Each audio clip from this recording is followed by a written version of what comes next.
जिस साधना के लिए हम लोग यहाँ इकट्ठा हुए हैं,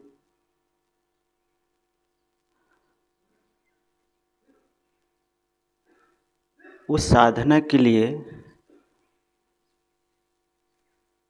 बहुत ही उपयोगी ग्रंथ है जो इस समय मेरे हाथों में है।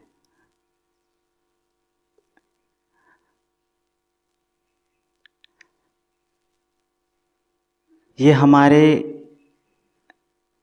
साधना में, कल्याण में बहुत ही सहयोगी सिद्ध होंगे।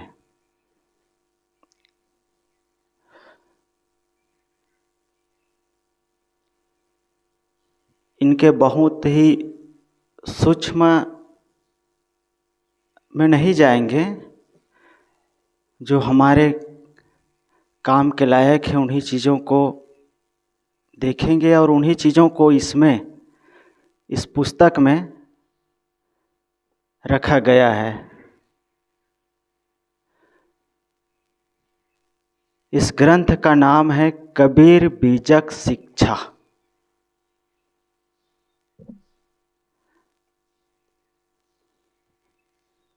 बीजक में 11 प्रकरण हैं, आप लोग सब जानते हैं।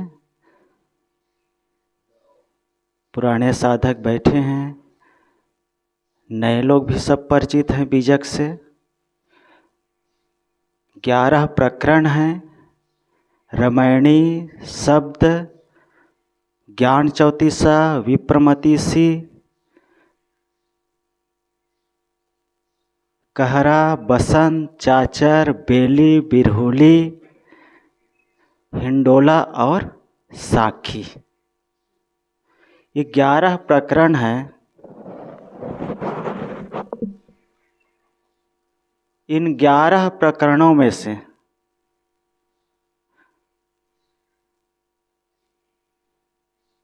जो जन समाज के लिए ज़्यादा उपयोगी है, इस ग्रंथ की रचना सद्गुरु अभिलाष साहेब जी ने अपने गुरु सद्गुरु राम सूरत साहेब जी के कहने पर इसकी रचना की है, लिखा गया है।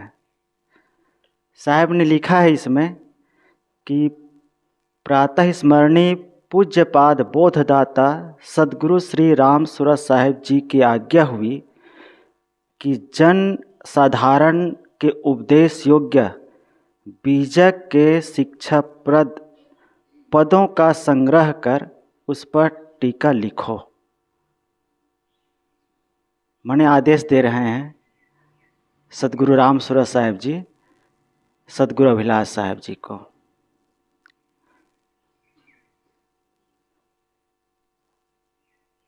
और इस बात को ध्यान में रखते हुए सद्गुरु अभिलाष साहेब जी ने इस ग्रंथ की रचना की। रचना की मतलब ये जो ग्रंथ है, जो 11 प्रकरण है बीजक का, उसी में से ही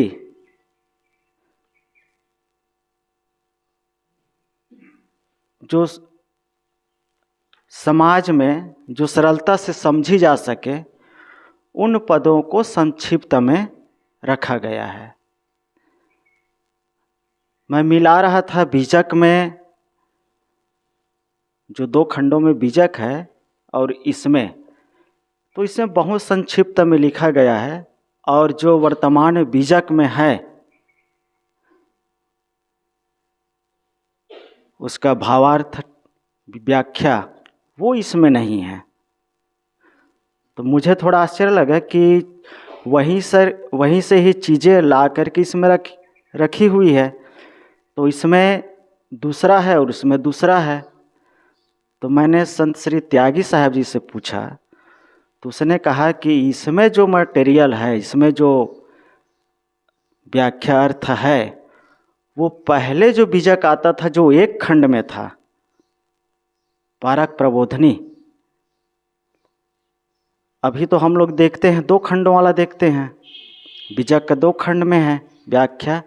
तो जो पहले एक ही खंड में था और इस 2 बीजक के बराबर एक ही खंड में पूरा बीजक लिखा गया था, उसी समय उसी के आधार पर इसमें रखा गया है। और जब इसको 2 खंडों में किया गया बीजक को, तो स्वाभाविक है उसकी व्याख्या बढ़ गई। तो इसमें संक्षिप्त में रखा गया है। तो ये श्री त्यागी साहिब जी ने बताए।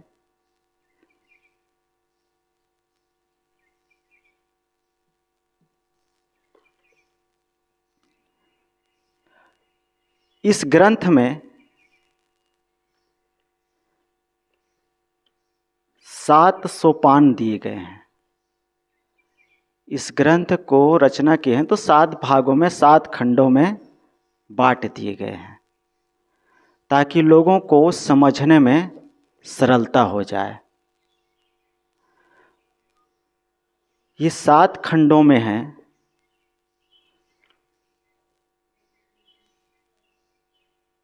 और जिसे हम आज देखने जा रहे हैं, सोपान नाम दिए गए। सोपान माने पायदान। जैसे आदमी चढ़ता है, सीढ़ी में चढ़ता है, तो कैसे चढ़ता है? सीढ़ी के सहारे। छत में चढ़ता है तो सीढ़ी के सहारे ही चढ़ता है। सीढ़ी में 1 कदम 2 कदम रखते रखते वो ऊपर छत में पहुंच जाता है। वैसे ही इसमें इसको क्या कहते हैं? सीढ़ी। जो छत में जाते हैं, जो उसका साधन है छत में जाने का, उसको कहते हैं सीढ़ी, पायदान। वही नाम है यहाँ पर सोपान। हमें अपनी मंजिल तक पहुँचने के लिए इसमें 7 सोपान रखा गया है। हमें अपने मन को, अपनी आत्मा को समझने के लिए इसमें 7 सोपान रखा गया है, जिसमें पहला सोपान है, जिसे हम लोग अभी देखेंगे, वह है संसार की असारता। संसार की असारता। असारता माने जिसमें कोई सार ना हो, जो व्यर्थ है, जो साधक के लिए व्यर्थ है, कल्याण के लिए अहितकर है, हमारे जीवन के लिए वह नरक है। क्या? जो असारता है। और जो असार वस्तु है वह सदैव रहती भी नहीं है।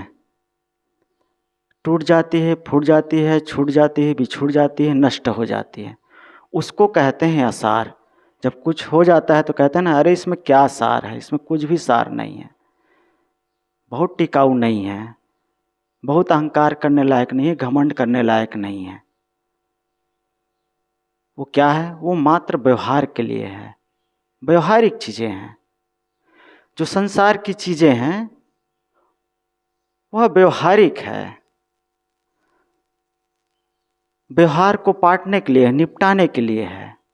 क्योंकि जीवन है तो व्यवहार है, व्यवहार करना पड़ता है प्राणी से, पदार्थों से, अपने आसपास के लोगों से। और इन व्यवहारिक चीज़ों को हम दृढ़ता से पकड़ लेंगे तो हमारे लिए अहितकर है। भटक जाता है मन, मंजिल भूल जाते हैं, आत्मा का विस्मरण हो जाता है और स्मरण में रह जाता है यही संसार के प्राणी पदार्थ, जिसको साहिब ने यहाँ पर असारता कहते हैं।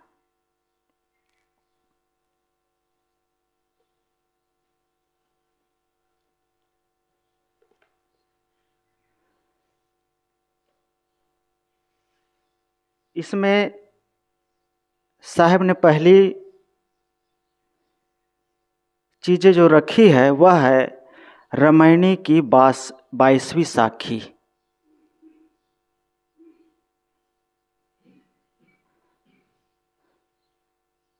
सब लोग जानते होंगे, सब लोग यहाँ बीजक से परिचित हैं, पूरा संत समाज उपस्थित है। साखी आई है मंदिर तो है नेह का, मत कोई पैठो धाय, जो कोई पैठे धाय के बिन सिर सेती जाए।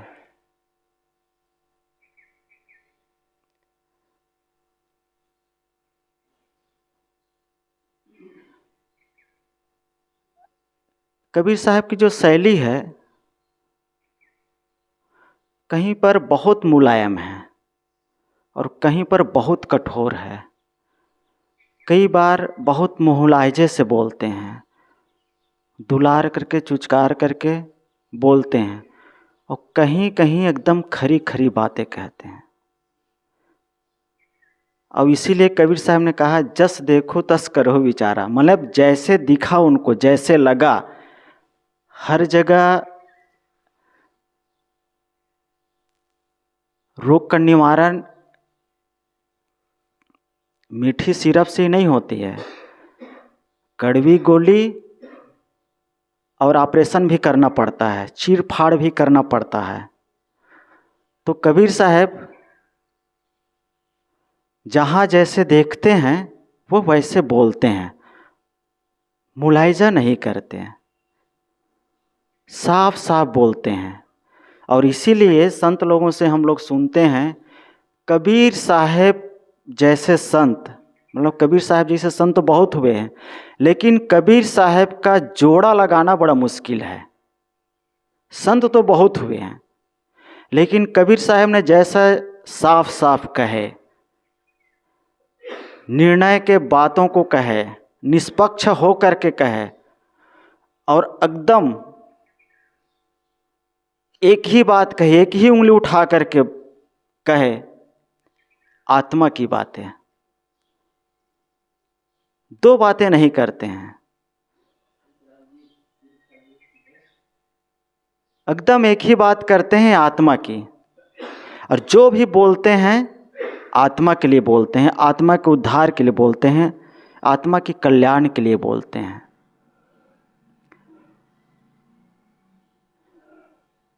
यहाँ पर साहब ने साखी रखी है, मंदिर तो है नेह का, मत कोई पैठो धाय, जो कोई पैठे धाय के बिन सिर सेती जाए।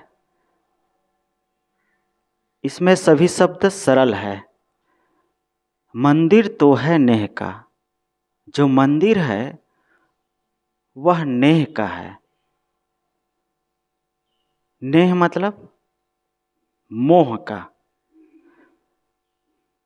साहब कहते हैं मत कोई पैठो धाय, इस मोह के मंदिर में मत बैठो, मत घुसो। कैसे धाय, धाय माने दौड़ना, दौड़कर मत घुसो। घुसने से क्या होगा, जो कोई बैठे धाय के, जो भी घुसेगा इसमें बिन सिर सेती जाए, वह व्यर्थ में ही अपना सिर कटा लेगा।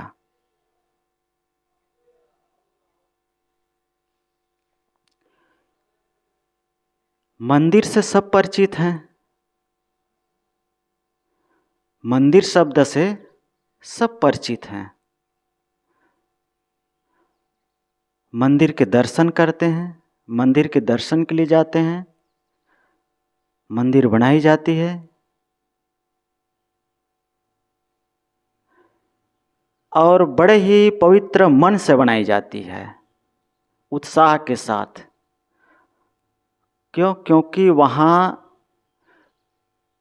भगवान की, महापुरुष की प्रतिमा स्थापित करते हैं। तो मंदिर बड़े शौक से बनाते हैं और अपने आनंद के लिए बनाते हैं, अपनी खुशी के लिए बनाते हैं, अपने शांति के लिए बनाते हैं।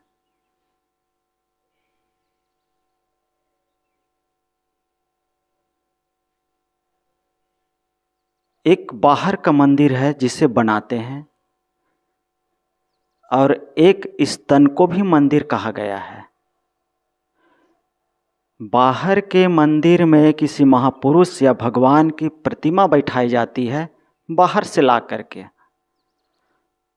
और इस शरीर रूपी मंदिर में जो भगवान है वह शुरू से ही बैठे हुए हैं। इसमें बैठाने की जरूरत नहीं है, बैठे हुए हैं। घट घट में वही साईं बसतु है। साईं बसा हुआ है यहाँ। वह क्या है? आत्मा है, जीव है, चेतन है। बाहर से लाने की जरूरत नहीं है।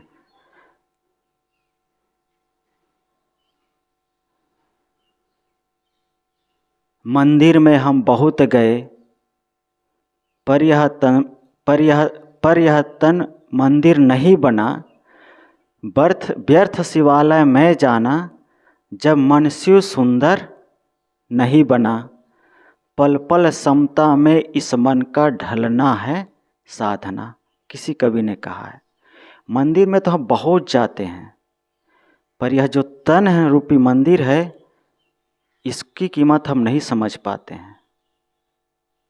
और इसलिए व्यर्थ शिवालय में जाना, मंदिर में जाना व्यर्थ है अगर मन शिव सुंदर नहीं बना।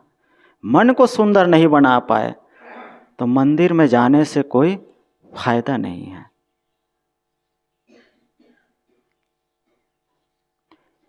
और एक तीसरी मंदिर और बनाई जाती है। एक तो बाहर का मंदिर हो गया, एक तन का मंदिर है, और एक तीसरी मंदिर और बनाई जाती है, और उसी मंदिर की यहाँ चर्चा है। मंदिर तो है नेह का। नेह का मंदिर बनाई जाती है, मोह का मंदिर बनाई जाती है। अब इसे कौन बनाता है?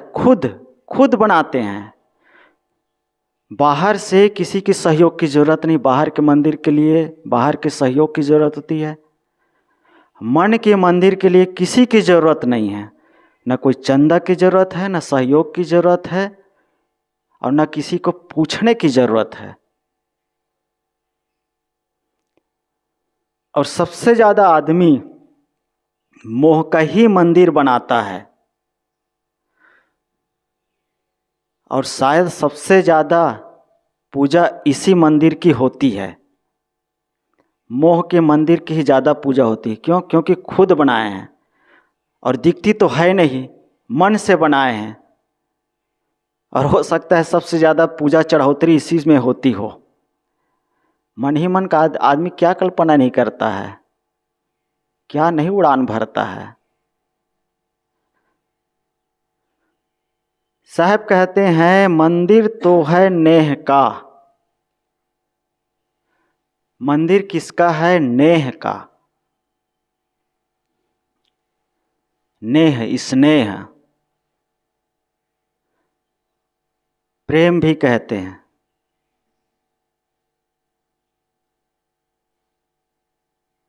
छोटों के लिए स्नेह होता है, और अपने जो जोड़ के लोग हैं, साथी है, मित्र है, उसमें प्रेम होता है। और यही रूप बड़ों के लिए बदल करके हो जाता है श्रद्धा। बड़ों के प्रति श्रद्धा होती है, श्रद्धा रखनी चाहिए। श्रद्धा बड़ी काम की चीज है। श्रद्धावान लभते ज्ञानम। श्रद्धावान को ही ज्ञान मिलता है। ज्ञान का लाभ लेना है तो श्रद्धा रखना पड़ेगा। बिना श्रद्धा के ज्ञान नहीं मिलता है। जो अपने लोग बराबर में है उसमें प्रेम रखना पड़ेगा, और छोटों के प्रति होता है स्नेह। लेकिन यहाँ पर जो नेह आया है वह मोह के लिए आया है।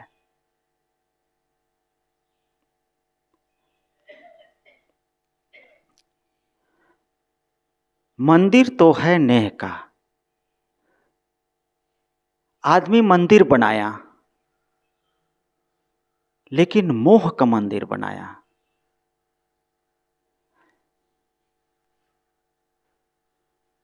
ये रामायणी 22 की साखी है। आप जानते हैं कि पूरे पद कह लेते हैं, उसके बाद कबीर साहब अपनी बातों को एक पंक्ति में रख देते हैं। रामायणी की जो साखी है उसमें अपनी बातें रख देते हैं एक पंक्ति में, लेकिन उसके ऊपर की सारी चीज़ों को जो दुनिया में चलता है, कर्मकांड, अंधविश्वास, चमत्कार, रूढ़िवादी या अनेक प्रकार के जो भुलावन है, उन चीज़ों को रखते हैं। जब बीजक व्याख्या देखेंगे इस 22 रामायणी की, तो उनमें सब चीज़ें, बाहर की जो चीज़ें हैं, जिसमें भक्त संत सब भूले हुए हैं। अलख निरंजन लखे न कोई, जय बंधे बंधा सब लोई, जय झूठे सब बांध आना, झूठा वचन साँच के माना, धंधा बंधा किन व्यवहारा, कर्म विवर्जित बसे निनाना, सठ आश्रम और दर्शन किन्हा, सठ रस बात सटे वस्तु चिन्हा। यहाँ से साहब शुरू कर देते हैं कि लोग कहाँ मन को भटका लिए हैं। सठ रस बात सटे वस्तु चिन्हा, चार वृक्ष छौ शाखा बखानी, विद्या अग्नित गणे न जानी। चार वृक्ष जो वेद है, वेद को ही ईश्वरी मान लिया गया है। वेद को अपौरुषे मानते हैं, ईश्वरी ग्रंथ मानते हैं, उसे किसी की रचना नहीं मानते हैं, आदमी के बनाए हुए नहीं मानते हैं, आदमी की रचना नहीं मानते हैं। इन सब चीज़ों का वर्णन करके लास्ट में उसमें इस साखी को रखा गया है, मंदिर तो है ने का। ये सारी चीज़ें मोह का मंदिर है, उसमें मत घुसो, मत कोई पैठो धाय। सठ रस है, सठ आश्रम है, वेद है, ये सब जंजाल है, उसमें मत घुसो। उससे निकलना बड़ा कठिन है। वो चक्रव्यूह की तरह है, उसमें घुसना सरल है, लेकिन उससे निकलना क्यों? फिर हम मान लेते हैं कि हमारे ग्रंथ में ये लिखा गया है इसलिए ये सच, हमारे गुरु ने ये कहा है इसलिए ये सच, हमारी परंपरा से चली आ रही है इसलिए ये सच। वो क्या हो गया हमारे लिए? मोह का मंदिर हो गया। जब बीजक की व्याख्या पढ़ेंगे तो इन सब चीज़ों का वर्णन है। यहाँ पर साहिब जी ने उन चीज़ों को नहीं रखा गया है, उसको यहाँ पर बिल्कुल नहीं लाए हैं। और जब मैंने व्याख्या देखा और इसको देखा तो ये अंतर है, इसलिए मैंने त्यागी साहब जी के पास गया कि ये जो चीज़ें उसमें हैं जिसे हम पढ़ते आ रहे हैं वो चीज़ इसमें नहीं है। तो उसने कहा कि पहली जो व्याख्या है उसके आधार पर रखा गया है। अब ये मोह का मंदिर क्या है? साहब जी ने यहाँ पर लिखा है, सुंदर घर, अधिक धन, अनुकूल कुटुंबी, अनुकूल पुत्र, अनुकूल पति, अनुकूल स्त्री, विद्या बुद्धि पूर्ण सुंदर, सुकोमल मन भावन। ये जो चीज़ें हैं ये मोह का मंदिर है। तो क्या सुंदर घर की जरूरत नहीं है? अनुकूल कुटुंबी की जरूरत नहीं है? माने अनुकूल लोगों की जरूरत नहीं है? बुद्धि की जरूरत नहीं है? मित्र की जरूरत नहीं है? पद प्रतिष्ठा, इस सब की जरूरत नहीं है? सबकी जरूरत है। यही तो उपलब्ध है संसार में, और क्या है? अनुकूल प्रतिकूल लोग मिलेंगे, धन है, वैभव है, पद है, प्रतिष्ठा है, जवानी है, फिर ये मोह का मंदिर कैसे बना? ये मोह का मंदिर कैसे फिर बन गया? साहब एकदम एक पंक्ति में लिखते हैं,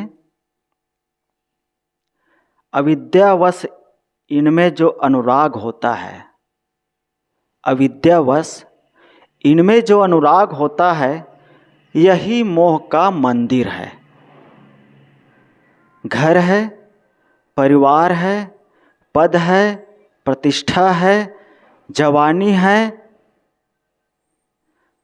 जब आदमी के जीवन में तीन चीजें आती है तो आदमी पागल हो जाता है, बेहोश हो जाता है, मदहोश हो जाता है, होश नहीं रहता है।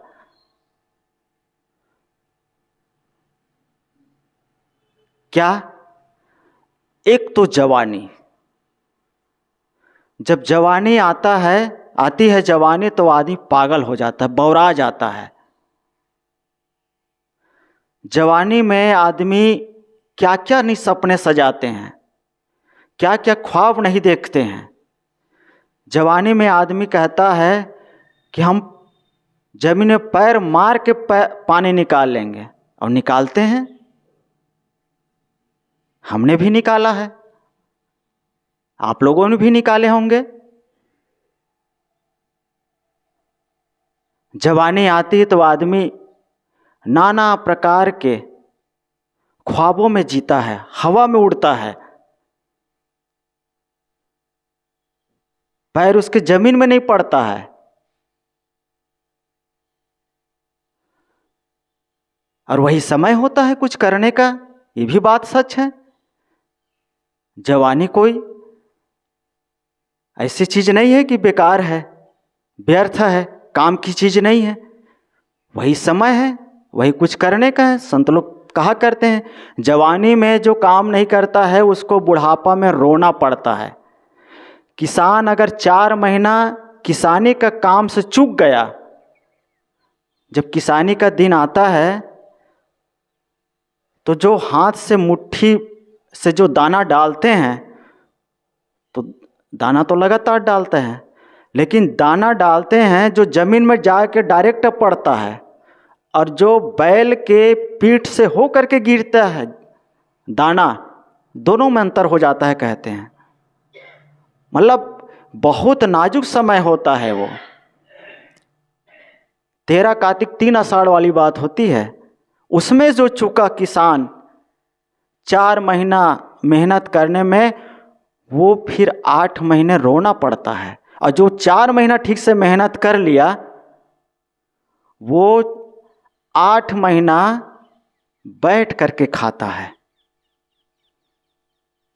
व्यापारी का भी यही काम है, साधु का भी यही काम है।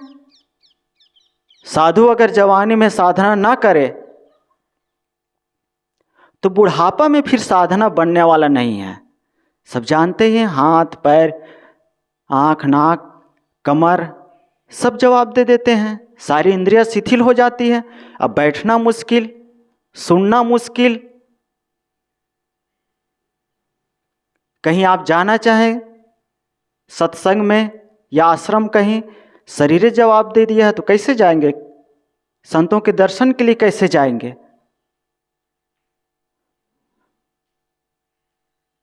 भगवान बुद्ध ने भी इस पर जोर दिया, सभी संत महात्मा ने इस पर जोर दिए हैं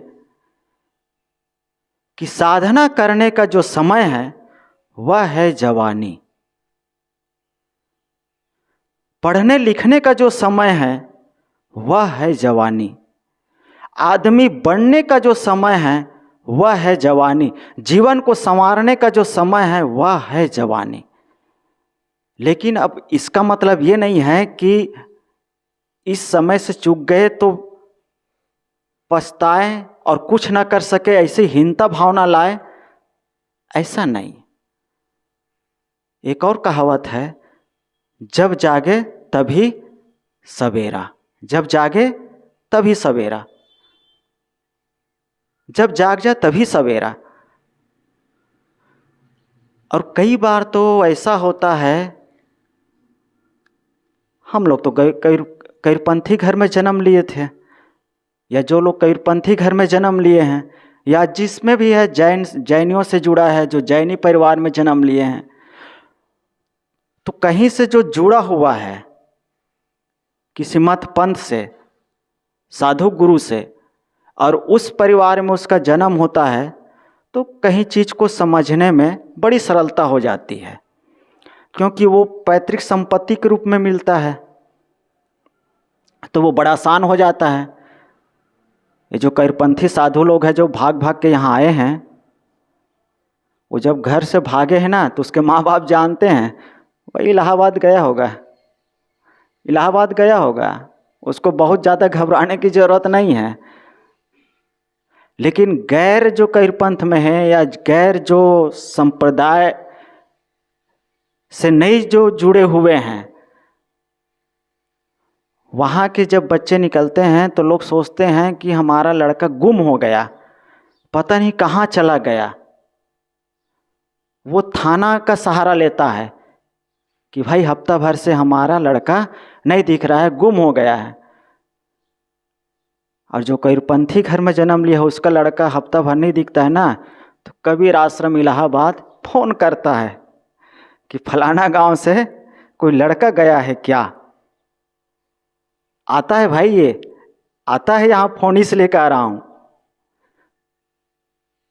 कि साहब मैं फलाना भगत बोल रहा हूँ फलाना गांव से, हमारा लड़का गया है क्या वहाँ। और आते भी हैं लोग, ऐसा मिलते भी हैं। इसलिए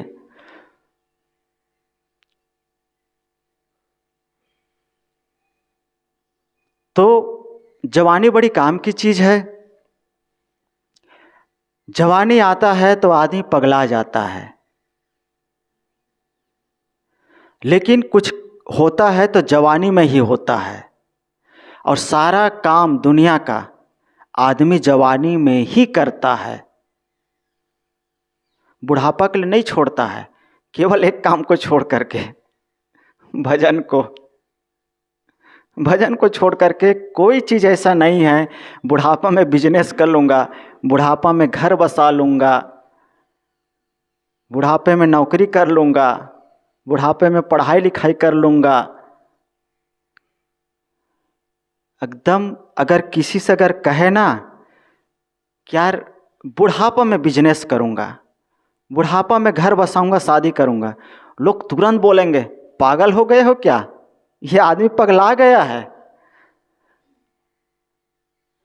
लेकिन अगर कोई आदमी जवानी में भजन का काम करने लगे तो जरूर कहेंगे कि ये पागल हो गया है, ये अभी से भजन भक्ति में लग गया है, अरे इसको क्या पड़ी है। हाँ, अगर वो कह देगा ना भजन भक्ति को यार बुढ़ापा में करूँगा, अरे एकदम सही, अच्छा विचार रखते हैं यार, बहुत सोच अच्छी है आपकी, सही बात है यार, ये तो सब बुढ़ापे का काम है। और जवानी का काम दुनिया की जितना खुराफात करना है जवानी का काम है। जब जवानी आता है तो आदमी पगला जाता है, जब पद मिलता है तो आदमी पगला जाता है। कबीर साहब ने कहा भी है, जीवन जोबन राजमद। जब जवानी मिलता है तब, और पद प्रतिष्ठा मिलता है तब। देखते हैं पद प्रतिष्ठा वालों की हालत कैसी है। एक तो पद में आने के लिए क्या क्या नहीं करते हैं, और जब आ जाते हैं तो उस पद में बैठ करके आदमी क्या क्या नहीं करता है कि करना पड़ता है, वही लोग जाने, हम लोग तो जानते नहीं हैं।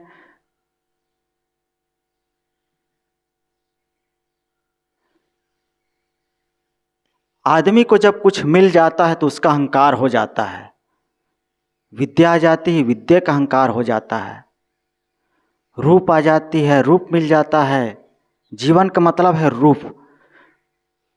रूप जब मिलता है तो आदमी रूप का अहंकार करने लगता है। किसी ने कहा है, खुदा जब हुस्न देता है तो नजाकत आ ही जाती है।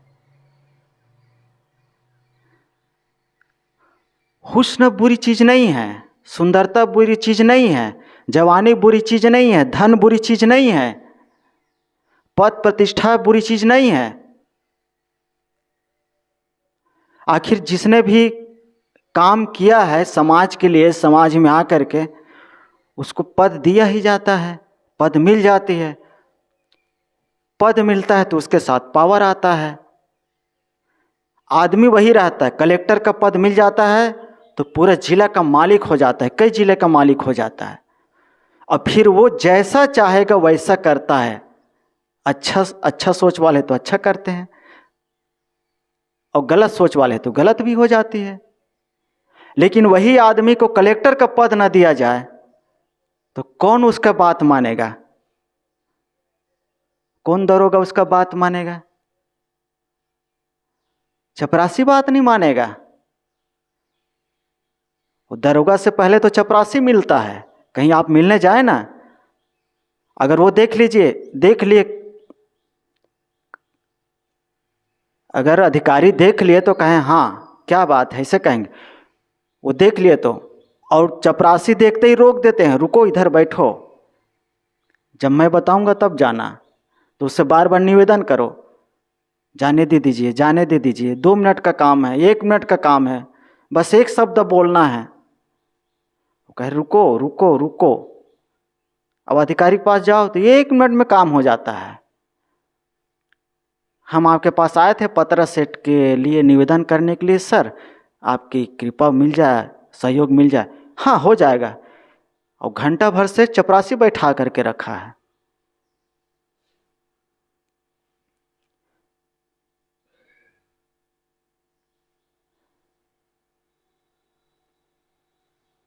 नजाकत आ जाती है। नजाकत मतलब अहंकार आ जाता है।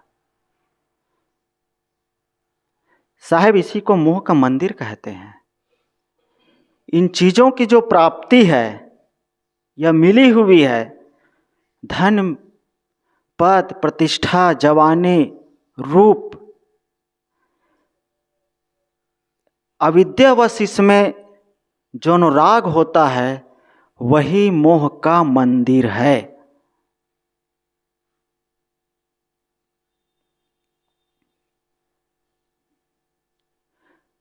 साहब कहते हैं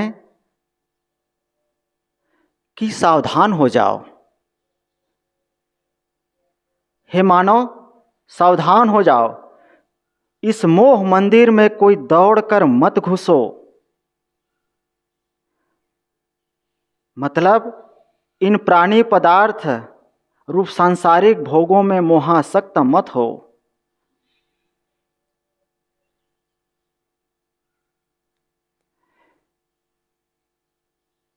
साहब इस पर बार बार कई जगह संसार की असारता के बारे में रखते हैं। उनके शब्दों को हम जब अध्ययन करते हैं बार बार रोकते हैं। बीजक में ही अन्यत्र आया है, भंवर विलंबे बाग में बहु फूलन की बास, ऐसे जीव विलंब विषय में अंतहु चले निराश।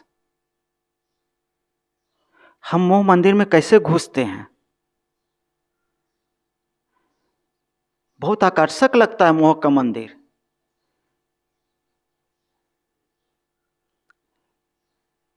हम वैसे ही घुसते हैं भंवर विलंबे बाग में। जैसे भंवरा बाग में जाता है, फूलों की बगीचा में जाता है, सरोवर में जहाँ फूल खिला है वहाँ जाता है। भंवरा तो एक जगह तो रहता नहीं है, इस फूल से उस फूल, उस फूल से उस फूल नाचता रहता है। भंवर विलंबे बाग में बहु फूलन की बास, और जा करके उसमें मोह हो जाता है, उसमें भूल जाता है। बाग में जा करके भूल जाता है, कमल फूल में जा करके भूल जाता है, और वहीं वह बैठ जाता है। वहीं उसको आनंदित मान लिया है, सुख मान लिया है, सुख की जगह मान लेता है, और जा करके कमल के फूल में बैठ गया। और कमल का फूल जब सूर्यास्त होता है तो वह संपुट हो जाता है, बंद हो जाता है, और भंवरा भी उसी में रह जाता है। क्यों? क्योंकि उसको बड़ा अच्छा लग रहा है, आनंद मान रहा है। और कहा जाता है जब सुबह हाथी जैसे भारी भरकम जानवर वहाँ जाता है तो उसको अपना आहार बना लेता है, ग्रास बना लेता है, वह मारा जाता है। भौंरा बहुत शक्तिशाली होता है कहते हैं, वह लकड़ी को छेद कर देता है कहते हैं, लकड़ी जैसे कठोर चीज़ों को छेद कर देता है। और कमल के फूल जो नाजुक है, नाजुक पंखुड़ियाँ होती है, मुलायम उसकी पंखुड़ी है, उसको छेद नहीं कर पाया, उससे बाहर नहीं निकल पाया, उसी में रम गया और उसी में अपना प्राण दे देता है। कबीर साहब यहाँ पर भौरा को लेते हुए, भंवर विलंबे बाग में बहु फूलन की बास, ऐसे ही जीव विलंबे विषय में अंत हो चले निराश। ऐसे ही हम विषयों में विलंब जाते हैं, ऐसे ही विषय जो संसार के विषय 5 ही विषय है, शब्द स्पर्श रूप रस गंध, जहाँ भी जाएंगे ये 5 चीज़ें मिलेगी। और इन 5 चीज़ों को जानने के लिए हमारे 5 ज्ञान इंद्रियां हैं। जैसे रूप को किससे देखते हैं? आंख से देखते हैं। श्रवण कान से होता है, स्वाद जीभ से, स्पर्श इंद्रिय से। इस प्रकार से ये हमारे 5 ज्ञान इंद्रियां हैं और 5 विषय है। संसार में जहाँ भी चले जाए, भारत छोड़कर अमेरिका चले जाए, वहाँ भी यही 5 विषय है। और इन्हीं 5 विषयों में हमारा मन मोहाता रहता है, कहीं रूप को देख करके। सबकी अलग अलग आसक्ति होती है, अलग अलग चॉइस होती है। कहो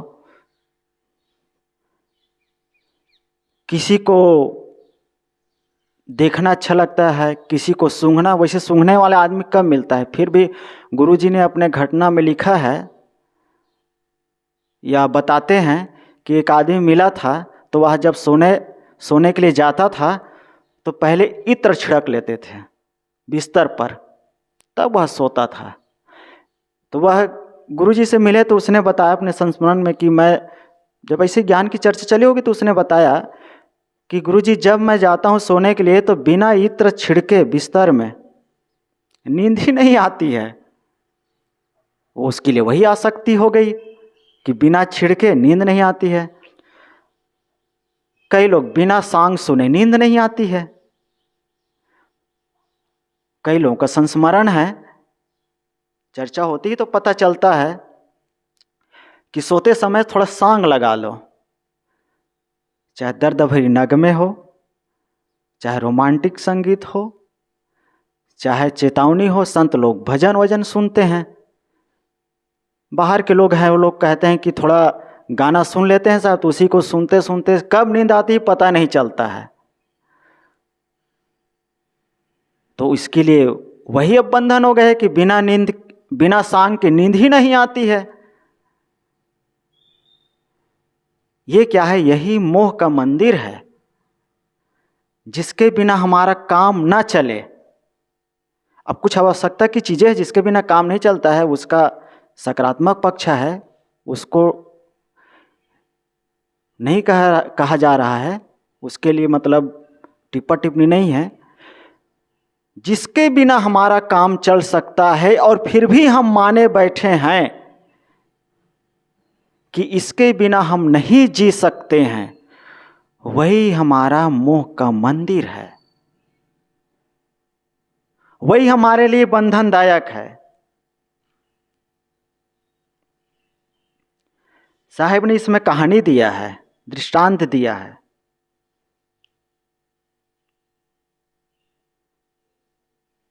लंबा है, इसलिए मैंने भंवरे को उदाहरण दिया कि भंवरा जैसे कमल के फूल में जाकर के कैद हो जाता है, उसको बार बार बरजा गया कि मत विलंब उसमें, मैं भौरा तो ही बरजिया बन बन बांस न ले, अटकेगा कहू बेली में तड़प ही जिए दे। मैंने तुमको बार बार बरजा समझाया कि ये भौरे, तू इस प्रकार से बागों में बसेरा न लिया कर, फूलों में इस प्रकार से न मोहा, अटकेगा कहू बेली में, ऐसे बेली में अटकेगा कि तड़प ही जिया दे, कि पछता पछता करके प्राण देना पड़ेगा।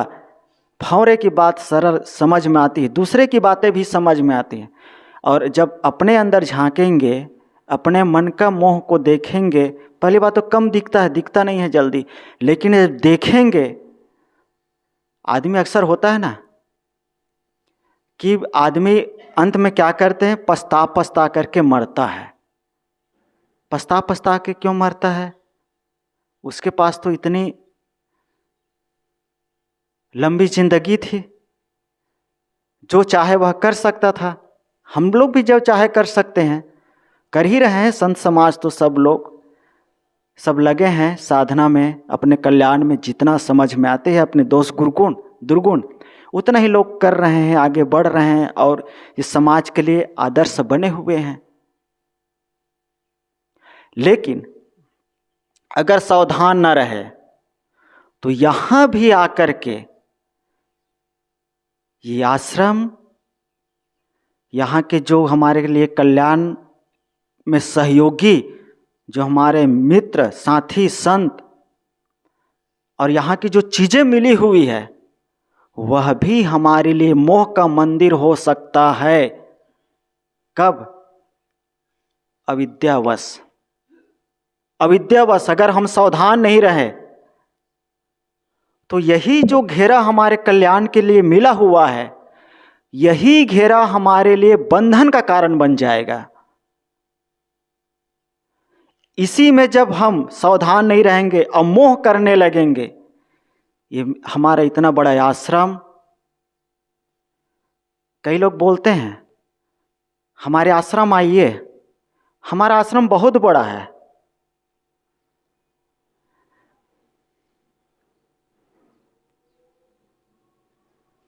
ये अच्छी बातें हैं, बोलते हैं, बोला जाता है, लेकिन कोमलता की दृष्टि से कहा जाता है, अहंकार ना आए इसलिए इसे कहा जाता है कि हाँ आश्रम है, इतने संत लोग रहते हैं, हाँ वहाँ कमरा है, ये चीज़ें हैं, हाँ आश्रम में गाड़ी है। हमारा आश्रम नहीं, हमारी गाड़ी नहीं, आश्रम की गाड़ी है, आश्रम है, आश्रम की चीज़ें हैं। ये संत लोग सावधानी रखते हैं, ऐसे विनम्रता के शब्द बोलते हैं, अपने लिए दवा करते हैं, अपने को बचाते हैं। और बाहर के लोग कैसे बोलते हैं, हाँ मेरा इतना बड़ा मकान है, इतने लड़के हैं, बच्चे हैं, मेरा ये वो तमाम चीज़ें क्या है, ये अहंकार लाता है, ये अहंकार के शब्द है। और इन्हीं शब्दों में हम बंधते हैं, इन्हीं शब्दों में हमारा अहंकार प्रबल होता है, और जितना अहंकार उतना ही मोह बनता है उन प्राणी पदार्थों के प्रति। साहब कहते हैं मंदिर तो है नेह का मत कोई पैठो धाय। ये मंदिर भैया मोह का है, ये मोह का मंदिर है।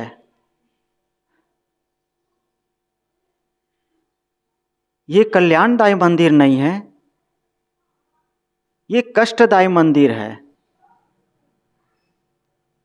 इसमें दौड़ करके ना घुसो, क्योंकि जिन्होंने भी इसमें मंदिर में घुसा है, मोह के मंदिर में जिसने भी घुसा है, कोई वहां से बच करके नहीं आया है, सबने अपना सर कटा करके ही आया है। चाहे वह स्त्री हो, पुरुष हो, बूढ़े हो, जवान हो, गृहस्थ हो, और चाहे विरक्त हो। ये जबरदस्त कैद खाना है, जेल जेल जानते हैं, जेल में जाता है आदमी, वह कैदी कहलाता है। और जो भी गलत काम करता है, जो भी अपराधी होता है, वह चाहे जो भी हो, उसको जेल होता है। जेल में आप जाएंगे तो जिसको सज्जन कहते थे, वह भी, इससे भी अपराध हो गया होगा तो वह भी जेल में मिलेगा। हो सकता है अपराधी होते बावजूद भी बाहर के जेल से बच जाए, लेकिन अगर मन से अपराधी हैं तो ये इस जेल खाने से हम नहीं बच सकते हैं। इसलिए इसको दुख की खानी कहा गया है। बहुत दुख की खानी। दुख की खानी क्या है? मोह है भैया। मोह दुख की खानी है। जितना आदमी अपने मोह को मेटता जाएगा, उतना ही उसका उद्धार होता जाएगा। चलते चलते एक प्रश्न एकदम मौखिक रूप में, कि इस मोह के मंदिर से कौन बचेगा? इस मोह से कौन उबरेगा? तो कबीर साहब के ही शब्दों में उत्तर है, कहाँ ही कबीर ते उबरे, जाहि न मोह समाए। इस मोह के मंदिर से वही उबरेगा जिसके मन में मोह नहीं समाता है, कहीं मोह नहीं करता है। जो अपने मोह को काटता रहता है वही उबर जाएगा, और उसके लिए यही उद्धार का कारण बन जाएगा, मोक्षदायी बन जाएगा। तो आज आप लोगों के बीच कुछ कहने का प्रयास किया, और आज यहीं पर ही समाप्त करते हैं। और कल इसके आगे है 22-23वीं रमैनी है, तो आप सब लोग भी पढ़ करके आएंगे, यहाँ से पढ़ दिया जाएगा। बोलिए सद्गुरु देव की जय, संत समाज की जय। गुरुदेव तुमको वंदन है, गुरुदेव वंदन है, गुरुदेव तुमको वंदन है, गुरुदेव। फल जाल के फंदा भाई, काल जाल के फंदा भारी, परखल खायहु भेव तुमको, परखल खायहु भेव तुम। वंदन है गुरुदेव, वंदन